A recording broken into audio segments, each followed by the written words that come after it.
அனைவருக்கும் வணக்கம். இது உங்கள் ஷனா சமையல் நேரம். இன்றைக்கி நாம் இந்த காணொளியில் என்ன பார்க்க போகிறோம் அப்படின்னு பார்த்தீங்கன்னாக்கா, வீட்டில் இட்லி மாவு தோசை மாவு இல்லையா, உடனடியாக எப்படி ஒரு பிரேக்ஃபாஸ்ட் ரெடி பண்ணலாம், அந்த பிரேக்ஃபாஸ்ட் ரெசிபி தான் இன்றைக்கி நாம் இந்த காணொளியில் பார்க்க போகிறோம். வாங்க இப்போ வீடியோக்குள்ளே போகலாம். முதல்ல இந்த பிரேக்ஃபாஸ்ட் ரெடி பண்ணுறதுக்கு மசாலா பொருட்கள் நம்ம ரெடி பண்ணிடலாம்.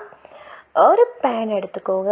அதில் 2 குழிக்கரண்டி எண்ணெய் ஊற்றிருக்கேன்.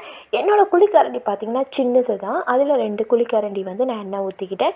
இப்போது எண்ணெய் நல்லா சூடாயிருச்சு. அதில் 1 டீஸ்பூன் சின்ன சீரகம் ஆட் பண்ணிக்கலாம்.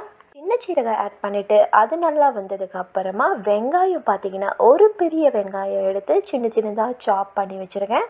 அதை தான் நான் இதில் சேர்த்துக்கிட்டேன். இப்போ அந்த வெங்காயம் நல்லா வேகட்டும். இப்போ பார்த்தீங்கன்னா வெங்காயம் நல்லா கண்ணாடி பதத்துக்கு வந்துருச்சு பாருங்கள். இப்படி தான் இருக்கணும். இப்போது அதை நம்ம நல்லா மிக்ஸ் பண்ணி விட்டதுக்கு அப்புறமா இஞ்சி பூண்டு பேஸ்ட் சேர்த்துக்கலாம். நான் பார்த்திங்கன்னா 1 டேபிள் ஸ்பூன் இஞ்சி பூண்டு பேஸ்ட் இதில் சேர்த்துருக்கேன். இஞ்சி பூண்டு பேஸ்ட்டு சேர்த்துட்டு நல்லா நம்ம மிக்ஸ் பண்ணி விட்டுக்கலாம். இஞ்சி பூண்டோட பச்சை வாடைகள் போகிற வரைக்கும் நல்லா மிக்ஸ் பண்ணி எடுத்துக்கலாம். ஏன் என்னோடய இஞ்சி பூண்டு மஞ்சள் கலரில் இருக்குதுன்னு பார்த்தீங்கன்னா, நான் எப்போதுமே இஞ்சி பூண்டு அரைக்கிறப்ப பச்சை மஞ்சள் சேர்த்து தான் அரைப்பேன். அப்போது தான் இஞ்சி பூண்டு ரொம்ப நல்லாயிருக்கும், கெடாமல் இருக்கும். அதுக்காக தான். இப்போது பார்த்திங்கன்னா இஞ்சி பூண்டு நல்லா வெந்துருச்சு பாருங்கள். இப்போது இதில் நாம் கேரட் சேர்த்துக்கலாம். நான் இந்த டிஷ்க்கு கேரட் தான் யூஸ் பண்ண போகிறேன். 1 கப் கேரட் நான் ஸ்லைஸாக வெட்டியிருக்கேன் பாருங்கள். இப்படி வெட்டிட்டு நாம் இதில் சேர்த்து மிக்ஸ் பண்ணிக்கலாம். கேரட் சேர்த்துட்டு ஒரு 5 நிமிஷம் இப்படி நல்லா மிக்ஸ் பண்ணி விட்டுக்கோங்க. கேரட் ஒரு அளவுக்கு எண்ணெயில் நல்லா வேகணும். இப்போது இதில் நாம் அடுத்ததாக என்ன சேர்க்க போகிறோன்னு பார்த்தீங்கன்னா, க்ரீன் சில்லி தான் நம்ம சேர்க்க போகிறோம். நான் ஒரு லாங் க்ரீன் சில்லி எடுத்து தின்னாக ஸ்லைஸாக கட் பண்ணியிருக்கேன் பாருங்கள். இந்த மாதிரி நீங்களும் கட் பண்ணிவிட்டு இதில் சேர்த்துக்கோங்க. ரொம்பவே டேஸ்ட்டாக இருக்கும் இந்த மாதிரி நீங்கள் ப்ரிப்பேர் பண்ணிங்கன்னா. இப்போது இது எல்லாம் நல்லா வரட்டும். இங்கே பார்த்தீங்கன்னா இதெல்லாம் ஓரளவுக்கு நல்லா வந்துருச்சு. இது இப்படியே நம்ம அடுப்பு ஆஃப் பண்ணி ஆற வச்சிடலாம். அடுத்ததாக ஒரு பவுலில் 3 கப் கோதுமை மாவு ஆட் பண்ணிக்கோங்க. 3 கப் கோதுமை மாவுக்கு ஏற்றவாறு உப்பு நீங்கள் சேர்த்துக்கோங்க, உங்கள் டேஸ்ட்டுக்கு ஏற்ற மாதிரி. இப்போது தண்ணி கொஞ்சம் கொஞ்சமாக விட்டு நம்ம மாவை நல்ல பதத்துக்கு மிக்ஸ் பண்ணி எடுத்துருவோம். மாவில் கொஞ்சம் கூட கட்டிகளே இருக்கக்கூடாது. அதுக்கேற்ற மாதிரி தண்ணி சேர்த்து நல்லா மிக்ஸ் பண்ணி விட்டுக்கோங்க.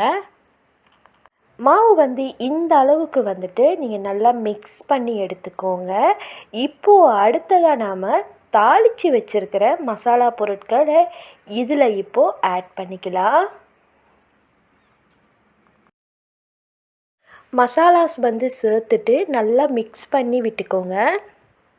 இந்த மசாலா எல்லா இடத்துலையும் ஈவனாக ஸ்ப்ரெட் ஆகணும். அந்த அளவுக்கு நல்ல ஒரு மிக்சிங் கொடுங்க.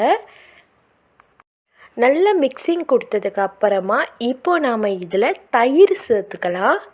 தயிர் பார்த்திங்கன்னா நான் 3 டேபிள் ஸ்பூன் தயிர் தான் சேர்த்துக்கிறேன். ஏன் தயிர் சேர்க்குறேன் அப்படின்னு பார்த்தீங்கன்னாக்கா, மாவு புளிக்கணும். அதுக்காக தான் தயிர் சேர்க்குறேன். இதை இப்போது நல்லா மிக்ஸ் பண்ணி விட்டுக்கலாம். இப்போது பார்த்தீங்கன்னா எனக்கு மாவு கொஞ்சம் கட்டியாக இருக்குது. இதில் இப்போது நான் லைட்டாக தண்ணி சேர்த்துக்க போகிறேன். இந்த அளவுக்கு கட்டியாக இருக்கக்கூடாது. தண்ணி ரொம்ப வேண்டாம், கொஞ்சமாக சேர்த்துக்கோங்க. அப்படி மாவு கட்டியாக இருந்தது அப்படின்னாக்கா இப்போது இதை நல்லா மிக்ஸ் பண்ணி விட்டுறலாம். இப்போ பார்த்தீங்கன்னா நல்ல ஒரு பதத்தில் இருக்குது பாருங்கள். மாவு ரொம்ப திக்காகவும் இல்லை, ரொம்ப தண்ணியாகவும் இல்லை, சரியான பதத்தில் இருக்குது. இதை இப்போது நாம் ஒரு 1 ஹவர் மூடி வச்சிடணும். நீங்கள் ஒரு ஹவர் இப்படியே விட்டால் தான் இந்த மாவு லைட்டாக புளிச்சு வரும். அப்போது தான் நீங்கள் கல்லில் ஊற்றி சுடும் போது பார்த்தீங்கன்னா நல்லா புஷ்ஷுன்னு வரும். இப்போ பார்த்தீங்கன்னா ஒரு 1 ஹவர் ஆகிடுச்சு. நான் நல்லா மூடி வச்சு எடுத்து காட்டுறேன் பாருங்கள். மாவு லைட்டாக உப்பி வந்திருக்கு. இந்த மாதிரி தான் இருக்கணும். ஒரு 1 ஹவர் வச்சிங்கன்னா சரியாக இருக்கும். இந்த மாவை இப்போ நம்ம ஒரு 2 கரண்டி எடுத்து இந்த மாதிரி கல்லில் ஊற்றிக்கலாம். நல்லா சின்னதாக ஊற்றிக்கோங்க. ரொம்ப பெருசாக இருக்கக்கூடாது. ரொம்ப பெருசாக இருந்தால் நல்லா இருக்காது. இது ஊத்தப்பம் என்ற காரணத்துக்காக நம்ம சின்னதாக தான் செய்யணும். இதில் இப்போது லைட்டாக இந்த மாதிரி எண்ணெய் விட்டுக்கோங்க. எண்ணெய் அதிகமாக வேணாம், ஏன்னா ஆல்ரெடி நம்ம மசாலாலே எண்ணெய் சேர்த்துருக்கோம்.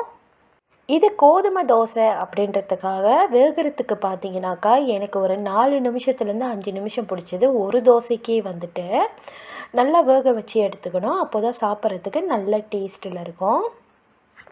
இது வரைக்கும் நீங்கள் இந்த மாதிரி நான் ட்ரை பண்ணதே இல்லை, எனக்கு இந்த மாதிரி செய்யவே தெரியாது, கோதுமை மாவில் செய்ய தெரியாது அப்படின்னு நீங்கள் நினச்சிங்கனாக்கா தயவுசெய்து ட்ரை பண்ணி பாருங்கள் காய்ஸ். ரொம்ப ரொம்ப சூப்பராக இருந்தது.